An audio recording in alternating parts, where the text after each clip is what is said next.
Morning, Team 201. I'm sitting contemplating you guys again in the car on the way to work this morning. And I was thinking about the reflections. I went through them last night again to see how you guys are doing and getting on. So just to check in on the one thing that's come up, and that is some of you have some concerns around the RMAT and that it's confusing you and making tests harder, not better for you. Others are very positive about it. So I'm generally going to be speaking now to the group that's battling with the RMAT. Others may also value from what I'm going to say now, but I just want to point a few things out. The one thing that I want to point out is the RMAT's not there to give you the answer. You mustn't think that the RMAT is going to be the key to success in your test. That's never been the intention. The intention of the RMAT is that it's an extra resource. It's like a extra textbook, if you like, that you can take through into the test with you. The challenge with the RMAT, though, is that it's people that are giving their opinions. So you've got to learn the skill, and this is an important skill in life. I mean, you see all this stuff with fake news around and deciding, is it true, isn't it true? And that's the same when you're becoming a professional accountant. There's going to be people that are going to give you opinions, and you need to decide ultimately which opinion you're going to go with. And that is a valuable skill that you guys are learning with the RMAT at this point, because one day you're going to be consulting with who are your classmates now. You're going to be consulting with them as professional colleagues. You will be faced with economic events you've never seen before, you've never heard of before. And then you will read up about it, and you will come to your conclusions and opinions, and then you're going to bounce ideas off other people. And then it's a tremendous skill to have to be able to listen to other people and to find the diamond in the rough, if you like. Whose opinion do you add weight to? Perhaps you don't add weight to any of them and you discard them all, but that's the skill. So the other value in the RMAT, apart from now learning the skill of sifting the good from the bad, is that if you don't understand a word perhaps that we use in the test, that's an important word perhaps in the context.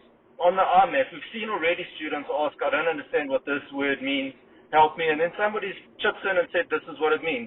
And that helps a great deal, because that gets away from, I mean, we're not an English course. I'm not trying to teach Shakespeare or something like that. We try to set the test that English doesn't get in your way, but sometimes that is not always possible. So if you can help each other using something like RMAT to get past those grammar issues and improve that as well, then we're testing the accounting of the thing.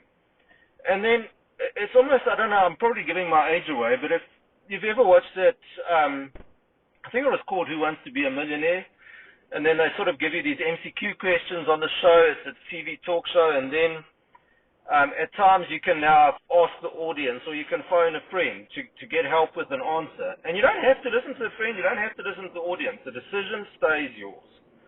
So that's the same with the RMAT. You don't have to listen to what's going on in the chat. You don't have to take their opinion.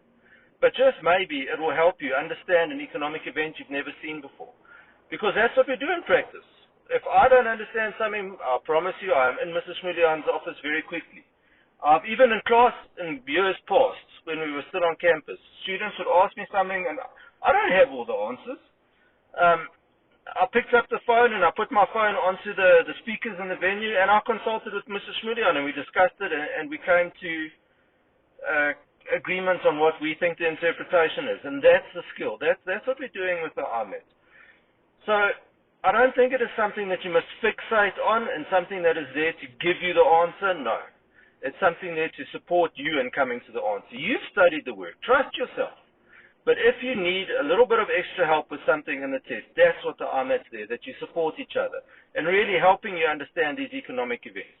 You're starting to see now in FRK 201, and that's the route going forward, being the CA is being the guy that everybody in society goes to for advice when they can't do it.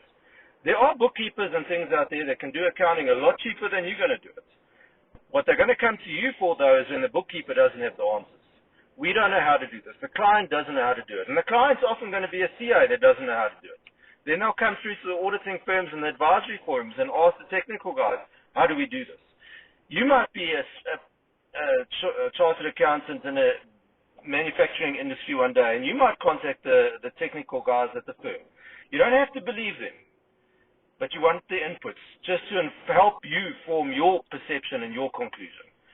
So I hope that's helpful. It's been a bit of a long check-in, but I have been thinking about you guys and your challenges with this, and I hope this gives you some extra perspective on the RMAT. Enjoy the last week, and we'll catch up again. See you around, guys.